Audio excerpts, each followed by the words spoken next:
తారీఖు సోమవారం సుప్రీంకోర్టులో జస్టిస్ సంజీవ్ ఖన్నా గారి ధర్మాసనం కోర్టు నెంబర్ 2 అందులో 1వ తారీఖు 1వ కేసుగా నేను ఈ ఆంధ్రప్రదేశ్ రాష్ట్ర ముఖ్యమంత్రి జగన్మోహన్ రెడ్డి ఎన్నో కేసుల్లో నిందితుడిగా ఉన్న ఈ జగన్మోహన్ రెడ్డి హైదరాబాద్లో ఉన్న సిబిఐ కోర్టుకి సుమారు ఇంకా అన్ని కేసుల్లో కలిపి ఒక 3000 వాయిదాలు ఇప్పటి వరకు కోరటం జరిగింది అన్న దాని మీద త్వరితగతిన విచారించాలి అని ఒకటి.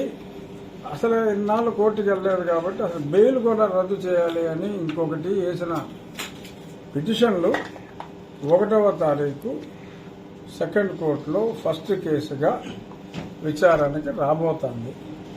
ఏం జరుగుతుందో చూద్దాం. సో హైకోర్టులో అయినా సుప్రీంకోర్టులో అయినా ప్రజాకోర్టులో అయినా ఆ ఉన్మాది మీద పోరాడింది పార్టీలకి సంబంధం లేకుండా. ఇప్పుడు ఎవరో అందరూ చెప్తున్నారు కదా, మా పార్టీలో లేడు సభ్యత్వం అని. దట్స్ కరెక్టే. పార్టీలో ఏ పార్టీలో సభ్యత్వం లేకుండా ఒంటరి వ్యక్తిగా జగన్మోహన్ రెడ్డి మీద నేను పోరాడుతున్నా. అందులో భాగంగా ఆ మ్యాటర్ రేపు 1వ తారీఖు 1వ కేసుగా వస్తుంది. ఏం జరుగుతుందో చూద్దాం. అంటే ఓవర్ నైట్ మిరకిల్స్ జరగకపోవచ్చు, కానీ చూద్దాం. నా కేసు తప్పు అనడానికి లేదు, ఎందుకంటే 3000 పైన వాయిదాలు అతను అడిగిన మాట నిజం. అన్ని వాయిదాలు ఇవ్వకూడదు అని రూల్స్ ఉన్నమాట నిజం. సో మరి చూద్దాం మరి న్యాయస్థానం ఏం చేస్తుందో. సో మరి గొంతు విప్పి ఇటువంటి అన్యాయాల్ని కోర్టులో ప్రశ్నిస్తే సీట్లు ఎవరమ్మా అంటారా? చూద్దాం ఏమవుతుందో చూద్దాం. అంటే చర్చ జరగటం డెఫినెట్గా దురదృష్టం. ఇది ఒక్కడు ఎక్స్పెక్ట్ చేశాడు ఇటువంటి చర్చ జరుగుతుందని రాష్ట్రంలో. ఒక్కడెవరో తెలుసా మీకు? పేరు జగన్మోహన్ రెడ్డి. ఆడికి ఒక్కడికే ఎక్స్పెక్ట్ చేయగలిగాడు, ఇంకెవరు ఎక్స్పెక్ట్ చేయలే. నాకైతే డౌట్ ఉంది, అనుమానం నాకైతే ఉంది. కానీ ఎన్నోసార్లు అతను అనుకున్నది చేయలేకపోయాడు. నన్ను డిస్క్వాలిఫై చేయలేకపోయాడు, నన్ను చంపలేకపోయాడు, అలా చాలా విషయాల్లో ఫెయిల్ అయ్యాడు. ఇక్కడ కూడా ప్రయత్నంలో అతను ఫెయిల్ అవుతాడు అనుకున్నాను, కానీ టెంపరీగా సక్సెస్ అయ్యాడు. ఖచ్చితంగా మనస్ఫూర్తిగా నేను నమ్మి చెప్పేది ఏంటంటే 3-4 రోజుల్లో తప్పకుండా కూటమి తిరిగి నన్ను, అది బీజేపీ కావచ్చు, టీడీపీ కావచ్చు, ఏ పార్టీ అయినా కావచ్చు. గతంలో నేను ఎందుకని చెప్పానో, ఏ పార్టీయో నేను ఇప్పుడు చెప్పలేనని చెప్పింది ఈ ముందు చూపుతోటే చెప్పా. పలానా పార్టీ అంటే ముందు ఆ పార్టీకి వలేసేస్తాడని చెప్పి నేను ముందు చూపుతో ఏ పార్టీయో చెప్పకుండా నేనున్నా. బట్ ఎనీహౌ తప్పకుండా కూటమి తరపున ఆల్రెడీ భారతీయ జనతా పార్టీకి సీటు వచ్చింది కాబట్టి మేబీ భారతీయ జనతా పార్టీ తరపునే పోటీ చేయడానికి అవకాశాలు ఎక్కువ ఉండొచ్చు. బట్ ఖచ్చితంగా కన్సిడర్ చేస్తారు అనే అభిప్రాయం అయితే నాకు పూర్తిగా ఉంది. అయితే ఎటువంటి ఐడియా లేదు,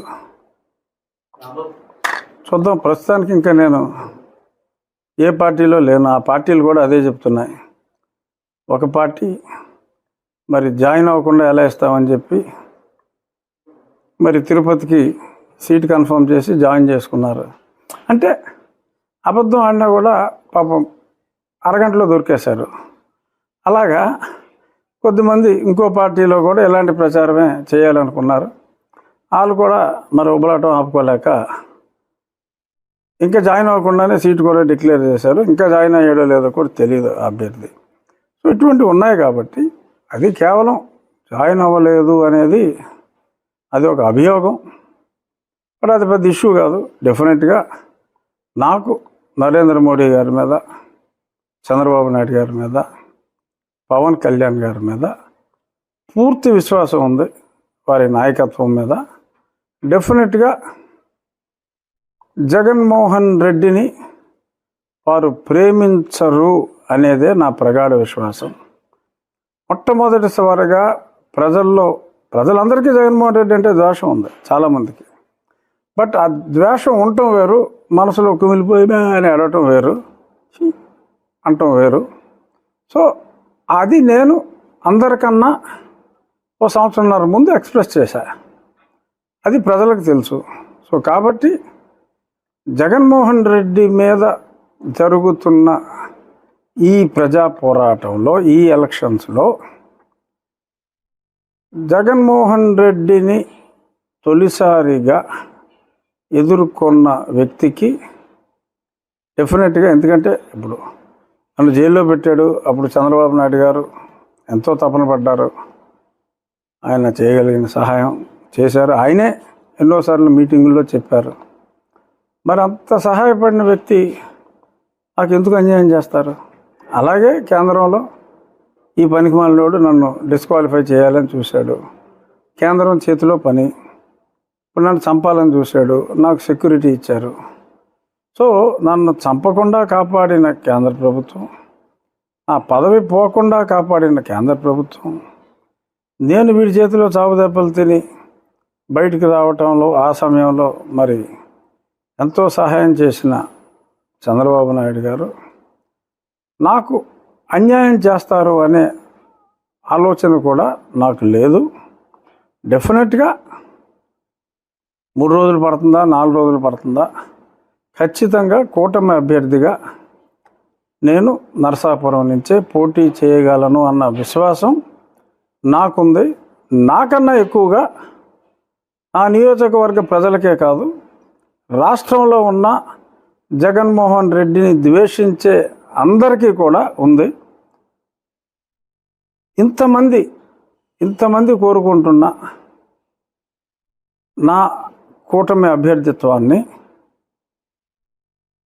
ప్రజల మ్యాండేట్ కోసం ఇవాళ అందరూ ప్రతి ఓటర్ని కూడా కాలు పట్టుకుని బతిమాలవలసిన ఈ పరిస్థితుల్లో ఎంతోమంది యాంటీ జగన్మోహన్ రెడ్డి వ్యక్తులు ఉండగా, వాళ్ళందరూ నన్ను అభిమానిస్తూ ఉండగా,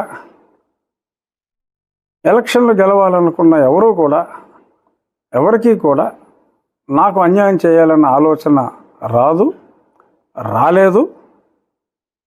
కొంత అబరేషన్ జరిగింది. వీరు భారతీయ జనతా పార్టీకి సీట్ కేటాయించటం, అక్కడ కేంద్ర ప్రభుత్వానికి అంటే కేంద్ర అధిష్టానానికి, రాష్ట్ర అధిష్టానానికి, బహుశా రాష్ట్ర అధిష్టానం నన్ను లైక్ చేసి ఉండకపోవచ్చు, what ever may be the reason. ఎందుకంటే నేను రాష్ట్రంలో లేను. రాష్ట్రంలో నేను ఎందుకు లేనో మీ అందరికీ తెలుసు. 18 ఎన్నో ఉన్నాయి కేసులు నాకు ఆ మీద ఇడిపెట్టినాయి. సో కాబట్టి రాష్ట్ర నాయకత్వంతో నాకు పరిచయం కానీ సాన్నిహిత్యం కానీ పెద్దగా లేదు. సో కాబట్టి అదేదన్నా ఆ కమ్యూనికేషన్ గ్యాప్ వలన నాకేదన్నా ఈ షార్ట్ గ్యాప్ ఆఫ్ అనౌన్స్మెంట్ వచ్చి ఉండొచ్చు.